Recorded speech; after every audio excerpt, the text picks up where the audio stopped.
हुण अगर फ्रिक्शन तुसी जीरो कर लो या जिस दिन मान लो स्लिपरी एरिया च तुसी फसे होवो तो थानू पता लगता वा कि फ्रिक्शन की इंपॉर्टेंस की है ना।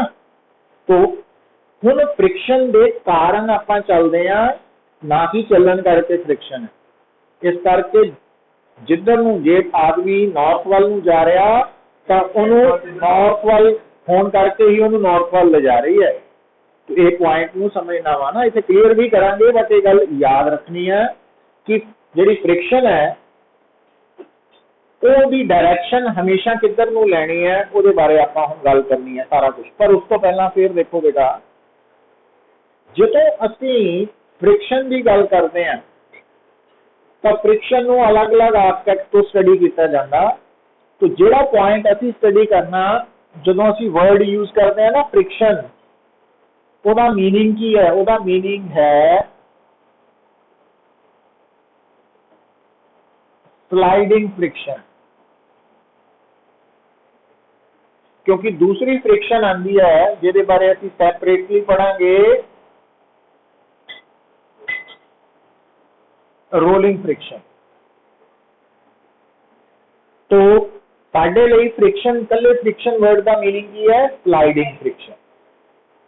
स्लाइडिंग फ्रिक्शन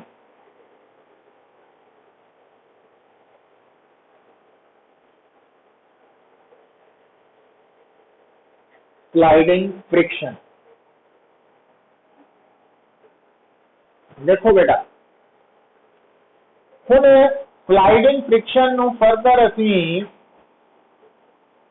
दो कैटेगरीज दे विच डिवाइड करांगे। एक है स्टैटिक फ्रिक्शन ते दूसरी है डायनामिक और काइनेटिक फ्रिक्शन।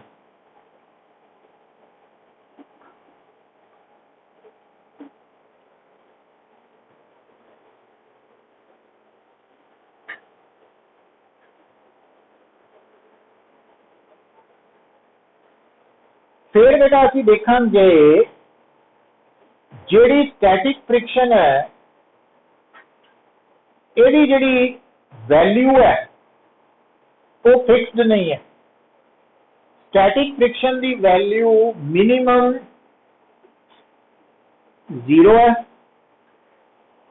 तो स्टैटिक फ्रिक्शन की जिहड़ी मैक्सिमम वैल्यू है उसका नाम असीं बुलाने limiting friction. Limiting friction.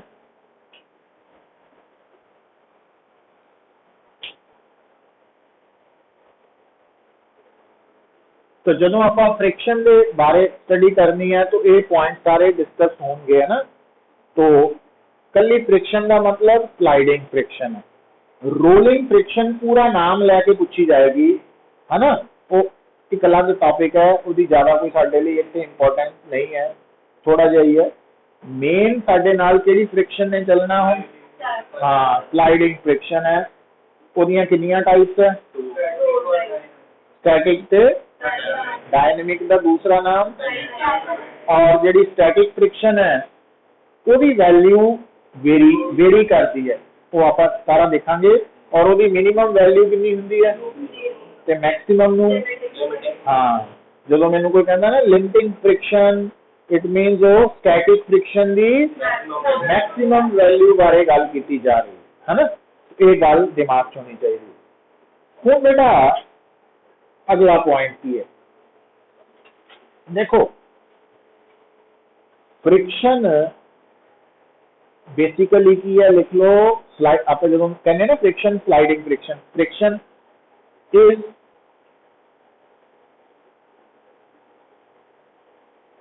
a component of contact force।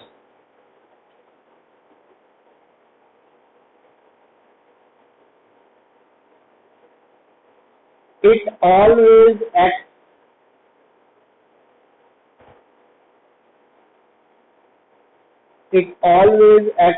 tangentially it always acts tangentially along the tangent to the common along the tangent. No, tangentially it always acts tangentially to the common surface of contact.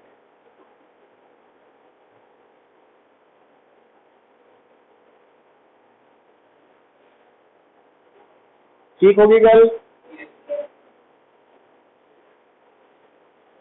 जबकि normal reaction की सी ਉਹਦੇ ਬਾਰੇ भी दोबारा लिख लो। Normal reaction वो भी की सी component of contact force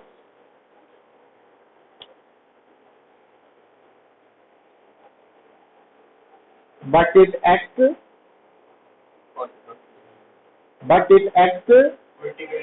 vertically नहीं, normal to the perpendicular to the common surface of contact. common surface of contact ਦੇ perpendicular लगता है। it acts perpendicular to the common surface of contact.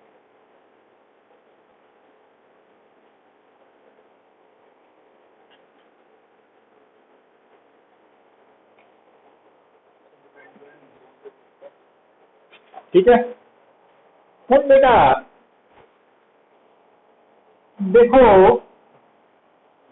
ਹੁਣ ਨਾ ਇੱਥੇ एक होर टर्म आएगी जिन्हों ध्यान नाल समझियो। आ देखो हुण जदों मैं इस चेयर नूं पुल कर रहा ना तो ये जिहड़ी चेयर है ये एक्चुअली फर्श के ऊपर स्लाइड कर रही है, एक्चुअली मूव कर रही है on the surface of other body, है ना। इतना ही हो रहा है ना भी आ जी चेयर है ये एक्चुअली स्लाइड कर रही है, मूव कर रही है। तो इस वक्त आप रफली गल कर रहे हैं, इस वक्त जो ये चेयर इस सरफेस के ऊपर एक्चुअली स्लाइड कर रही है, मूव कर रही है, तो केड़ी फ्रिक्शन है? काइनेटिक फ्रिक्शन या डायनामिक फ्रिक्शन। डायनामिक या काइनेटिक मीन्स मोशन के नाल जुड़ी हुई जिहड़ी एक्चुअली मूव है ना। हुण दूजे पासे देखो उधर ध्यान दो, हुण आ जिहड़ी अरेंजमेंट पई है इन्नी वड्डी है ना इन्वर्टर, तो अगर मैं इनू इदा जोर ला रहा है ना, काफी ला रहा पर फोर्स लगा रहे हैं ना, तो हुण आ जिहड़ा मैं जोर लगा रहा है इनू इदा पुश कर रहे हैं पर ये हिल नहीं रहा ना। हुण इस केस दे विच केड़ी फ्रिक्शन है जिहड़ी कि इनू हिलन तो रोक रही है? स्टैटिक है। मतलब जदों एक बॉडी दूसरी बॉडी के सरफेस पे एक्चुअली मूव कर रही है तो दोनों दे विच केड़ी फ्रिक्शन है? तो जदों एक बॉडी दूसरी बॉडी के सरफेस पे मूव कर नहीं रही बट जदों मैं उन्होंने धक्का मार रहा सी तो टेंड्स टू मूव, कोशिश है मूव करने की, तो उदों वर्ड आंदा टेंड्स टू मूव। तो टेंड्स टू मूव का मतलब मूव होने की कोशिश हो रही है, सफल नहीं हो रहा है पर कोशिश है। तो उस वक्त केड़ी फ्रिक्शन है? Static friction. समझ आई है गल? तो ਇਹਦਾ मतलब हुण गल नूं मतलब आपां फ्रिक्शन दे नाल जदों हुण स्टार्ट कीता काम तो पहली गल की दसी थानू भी फ्रिक्शन का मतलब की है? Sliding friction. दूसरा स्लाइडिंग फ्रिक्शन दी टाइप्स कितनियां वा? स्टैटिक या काइनेटिक। काइनेटिक नूं डायनामिक भी कह दिंदे आ। हुण थानू प्रॉब्लम किद्दां पता लगेगा कि फ्रिक्शन स्टैटिक है कि डायनामिक या काइनेटिक? अगर मोशन हो रहा है एक्चुअली हाँ डायनामिक और काइनेटिक है, तो ये मूव हाँ टेंड्स टू मूव वाली है फिर स्टैटिक है। तो हुण बेटा जिहड़ी फ्रिक्शन है ਉਹਦੀ अगर आप डेफिनेशन की गल करिए तो फ्रिक्शन की डेफिनेशन जिहड़ी है ਉਹਦੇ बारे लिख लो।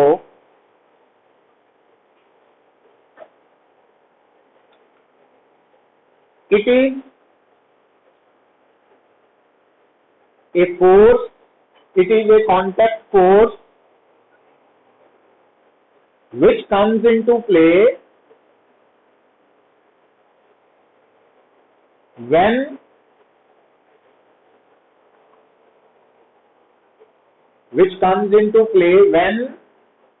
one body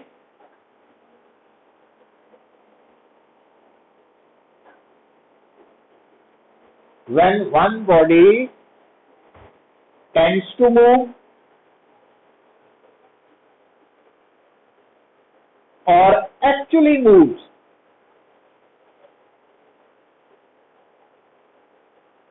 over the surface of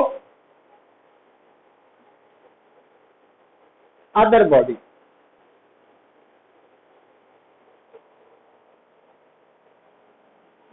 ठीक है, और देखो क्योंकि फ्रिक्शन बेटा दोनों लिए सारे लिए है ना, जनरल डेफिनेशन है फ्रिक्शन की। तो टेंड्स टू मूव वाला केस आ गया स्टैटिकली और एक्चुअली मूव वाला केस आ गया डायनेमिकली ना, वो जनरल डेफिनेशन। हुण ਇਹਦਾ मतलब ये हो गया जब तक, क्योंकि ये कॉन्टैक्ट फोर्स है ना, इस करके हुण आ देखो आ जो मैं अपने रबिंग कर रहा तो मेरा एक हाथ दूसरे हाथ के नाल कॉन्टैक्ट है तो फ्रिक्शन है। पर जो मैं इनू सैपरेट कर लिया है ना, हुण फ्रिक्शन नहीं है, हुण है, हुण नहीं है। मतलब जिद्दां ही कॉन्टैक्ट ब्रेक होया फ्रिक्शन नहीं है। और नॉर्मल रिएक्शन नाल भी इदां ही है, क्योंकि नॉर्मल रिएक्शन कदों आना जो दो बॉडीज ने जदों एक बॉडी दूसरी नाल कॉन्टैक्ट लूज कर दी है, दोनों विच लगन वाला नॉर्मल रिएक्शन जीरो हो जाता, खत्म हो जाता। समझ आई गल? ये छोटे छोटे पॉइंट्स है जिहदे बारे क्लैरिटी होनी चाहिए। पर हुण बेटा सब तो पहला आपां जिहड़ी अज गल कर लईए, लिखो वो है जिहड़ी फ्रिक्शन है ਉਹਦਾ कारण की है। ओल्ड थ्योरी ऑफ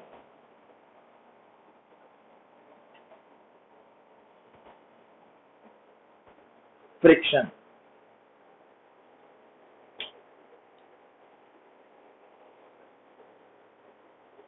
जिहड़ी पुत ओल्ड थ्योरी ऑफ फ्रिक्शन है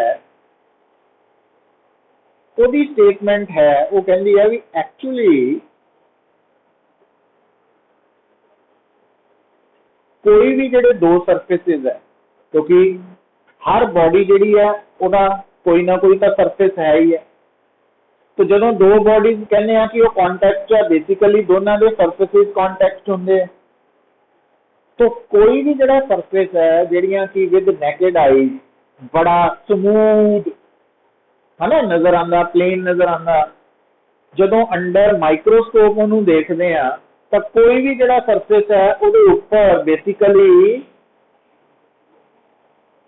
इदा उबड़ खाबड़ जहा सरफेस है ना, जिन्होंने असीं कह दें इररेगुलर प्रोजेक्शन से डिप्रेशन बनिया हुई है ना, उच्चा नीवा है, माइक्रोस्कोपिक लैवल से होंदा है ना। हम जिदा बोर्ड है बड़ा स्मूथ जहा नजर आता हाथ लाए थे, पर जे इनू माइक्रोस्कोप अंडर देखिए तो उदा ही है भी जिदा पहाड़ के नाल खाइयां है ना, तो उदा ही है नजर आ रहा माइक्रोस्कोप च सारा कुछ उदा ही। तो प्रोजेक्शन से डिप्रेशन से, ठीक है। जेड़ा परफेक्टली स्मूथ सरफेस है, हुण इनू थोड़ा जिहा ध्यान नाल देखियो, परफेक्टली स्मूथ सरफेस का मतलब है कि माइक्रोस्कोप च भी वो इदां दा नजर आएगा, बिल्कुल प्लेन। समझ गए गल? हुण पुत्तर ਜਿਹੜੀ ओल्ड थ्योरी ऑफ फ्रिक्शन है वो कहती है कि जदों एक बॉडी दूसरी बॉडी के नाल इन कॉन्टैक्ट है तो बेसिकली तो दोनों के सरफेसिस इन कॉन्टैक्ट है, तो जदों वो दो सरफेसिस आपस के कॉन्टैक्ट है, मैं थोड़ा गैप जान के रखा ना, तो होया की है कि एक दी प्रोजेक्शन ते दूजे दी डिप्रेशन च की हो गया है ना, आ देखो आइजा इंटरलॉक हो गया, एक दूसरे च इंटरलॉकिंग हो गई ना। ਇਹਦਾ मतलब ਜਦੋਂ ਅਸੀਂ बॉडी ਨੂੰ ਚਲਾਉਣ ਦੀ ਕੋਸ਼ਿਸ਼ ਕਰਦੇ ਆ ਜਾਂ ਚਲਾਉਂਦੇ ਆ ਤਾਂ ਇਹ ਇੰਟਰਲॉकिंग ਕੀ ਕਰਦੀ ਹੈ, ਮੋਸ਼ਨ ਨੂੰ ਅਪੋਜ਼ ਕਰਦੀ ਹੈ, ਉਹਨੂੰ ਮੋਸ਼ਨ ਨੂੰ ਰੋਕਦੀ ਹੈ ਨਾ।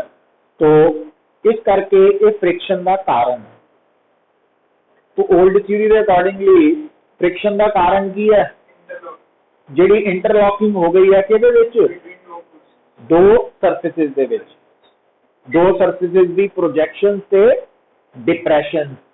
प्रोजेक्शन समझते हैं, जिथों सरफेस ऊपर उठिया, डिप्रेशन मतलब जिथे थल्ले बैठिया, तो उन्होंने विच इंटरलॉकिंग ही कारण है फ्रिक्शन का। केड़ी थ्योरी के अकॉर्डिंगली, हाँ ओल्ड थ्योरी है ना।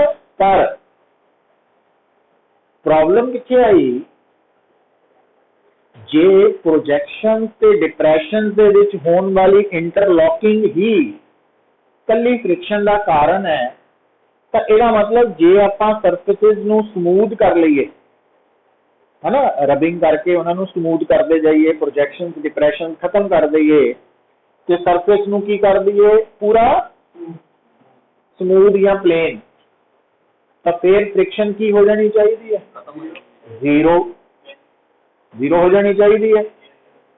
पर जदों प्रैक्टिकली किया गया, जदों दो सरफेसिस दे विच जिहड़ी फ्रिक्शन है उन्होंने खत्म करने के लिए उन्हां दीयां प्रोजेक्शनस ते डिप्रेशनस नूं रबिंग तो बाद खत्म किया जान लगा है ना, घटाया जान लगा।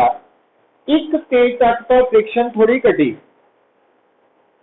पर जदों वो रबिंग ज्यादा कर दी गई तो सरफेसिस ज्यादा स्मूथ होने शुरू हो गए, तो फ्रिक्शन घटन की बजाय वधनी शुरू हो गई, तो उल्ट होने लग पाया। ਇਹਦਾ मतलब जो एक्सपैक्ट किया जा रहा थी कि थ्योरी के अकॉर्डिंगली कि जे फ्रिक्शन का कारण प्रोजेक्शन से डिप्रेशन च बनने वाली इंटरलॉकिंग है, तो ਉਹਦੇ अकॉर्डिंगली तो वो प्रोजेक्शन डिप्रेशन ਨੂੰ खत्म करने तो बाद फ्रिक्शन जीरो हो जानी चाहिए थी, जो सरफेस पूरा स्मूथ हो गया, प्लेन हो गया, पर होया उलट प्रैक्टिकली। ਇਹਦਾ मतलब फ्रिक्शन का कारण कोई होर है, वो पता लगा। और वो कारण एक्चुअली की सी पुत्र, क्यों सरफेस नूं स्मूथ करन ते या परफेक्टली प्लेन करन ते फ्रिक्शन घटन की बजाय जीरो होने की बजाय मैक्सिमम हो गई। तो उसका कारण जदों सानू पता लगा तो उन्होंने किस फॉर्म प्रेजेंट किया, तो लिख लो न्यू थ्योरी ऑफ फ्रिक्शन है, पूरे नोट से लिख लेना वा और डायग्राम बना लो। न्यू थ्योरी ऑफ फ्रिक्शन,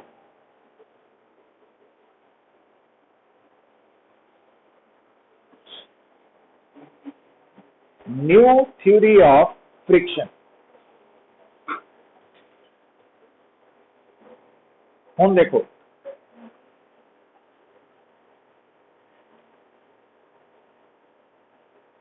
जदों तुसी गल करते हैं न्यू थ्योरी ऑफ फ्रिक्शन की, लिसन बेटा, हर सबस्टांस बनया कादा होया,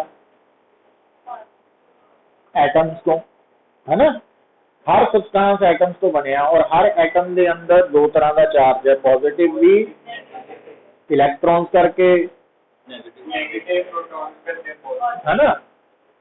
हुण जदों दो सरफेसिस एक लिमिट तो ज्यादा प्लेन हो जाते हैं, तो जी नवी थ्योरी की कहती है, कहती कि जदों तुहाडे सामने एक लिमिट तो ज्यादा सरफेसिस प्लेन हो जाते हैं, तो हुंदा की है, देखो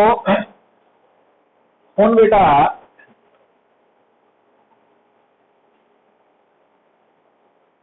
हाँ, एक लिमिट तो ज्यादा सरफेसेस प्लेन हो गए हैं, मतलब डिप्रेशन प्रोजेक्शन काफी घट गई है ना।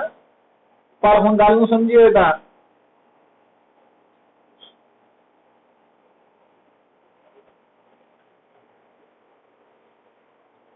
तो बाहरों देखण ते ना आ देखो हुण अगर आ दो बॉडीज है ये आपस च इदा कॉन्टैक्ट है, ठीक है। हुण अगर सानू कोई पूछे कि इन्हां दोनों का एरिया ऑफ कॉन्टैक्ट कितना वा, तो एरिया ऑफ कॉन्टैक्ट कितना वा, तो जिहड़ा सानू नजर आ रहा वो तो आ एरिया ऑफ कॉन्टैक्ट ही है ना, पूरा हाथ का एरिया इन्हां दा एरिया ऑफ कॉन्टैक्ट है। पर जे तुसीं इहनूं साइड तो देखो इदा विचों कुछ गैप भी नजर आ रहे कि नहीं, हाथ च स्पेस है ना नजर आ रही, तो नजर देखने में इदा आ रहा भी ये दोनों का एरिया ऑफ कॉन्टैक्ट आ वाला वा, ये है एपरेंट एरिया ऑफ कॉन्टैक्ट जो नजर आ रहा, but actual area of contact उस तो घट है, डिफरेंट है ना, घट है, क्योंकि विचों कुछ गैप भी है ना। हुण इहदे विच भी देखो भी आ जिहड़ियां दो बॉडीज है, तो उपरों देखने में लग रहा है इन्नी जगह तो जुड़िया हुई, पर एक्चुअली कितने जुड़िया वा, सिर्फ इत्थे ही है, आ गैप है, आ भी जुड़िया हुई। एक्चुअली जो एक्चुअल एरिया ऑफ कॉन्टैक्ट है वो बड़ा घट है, पर जिथे एक्चुअल कॉन्टैक्ट बन रहा उत्थे बेटा ऊपर ते नीचे वाले जोड़े एटम्स है, क्योंकि दोनों एटम्स ऊपर वाले एटम्स और नीचे वाले एटम्स दोनों को की है पॉजिटिव चार्ज भी है, तो दोनों के विच एक खास तरह की बॉन्डिंग हो जाती है। ऊपर वाले एटम का नैगेटिव चार्ज नीचे वाले के पॉजिटिव नाल, ते नीचे वाले का नैगेटिव चार्ज ऊपर वाले के पॉजिटिव नाल अट्रैक्शन करके एक बॉन्ड बना देंगे। उस बॉन्ड का नाम असी की रखा होया इत्थे, कोल्ड वेल्डिंग। वेल्ड होना, जुड़ना, कोल्ड मतलब नॉर्मल सिचुएशन च जुड़ जाना, अदरवाइज वेल्डिंग करने लिए आपां नूं गर्म करते हैं ना, ये बिना ही गर्म किते ही नॉर्मल टेम्परेचर से ही वेल्ड हो गए। तो न्यू थ्योरी की कहती है कि दो सरफेसिस जिहड़े आपस च कॉन्टैक्ट है उन्हां दा apparent area of contact actual area of contact के मुकाबले ज्यादा वा। एक्चुअल एरिया ऑफ कॉन्टैक्ट की हुंदा काफी घट है ना, एपरेंट ज्यादा वा, और जिहड़ा एक्चुअल एरिया ऑफ कॉन्टैक्ट है उत्थे ऊपर और नीचे वाले एटम्स की है इन्ने नेड़े आ चुके हैं कि उन्हां दे विच एक वेल्डिंग हो गई, कोल्ड वेल्डिंग हो गई। तो जदों तुसी एक बॉडी को दूजी बॉडी के सरफेस पे चलाना चाहते हैं तो थानू इस वेल्डिंग नू की करना पड़ेगा, ब्रेक करना पड़ेगा, तोड़ना पड़ेगा, और वो कारण बनता वा फ्रिक्शन का। और तुसी नोट करो जिन्ना ये सरफेस स्मूथ होंगे, प्लेन होंगे, उन्ना दोनों का actual area of contact increase होता जाएगा, घट नहीं होएगा। समझ गए? घट क्यों है? क्योंकि जड़ियां प्रोजेक्शंस बनिया, गैप बने हैं, प्रोजेक्शन डिप्रेशन करके है। जदों सरफेस पूरा प्लेन होता जाएगा, प्रोजेक्शन डिप्रेशन घटदियां जाएंगियां, तो उन्होंने एक्चुअल एरिया ऑफ कॉन्टैक्ट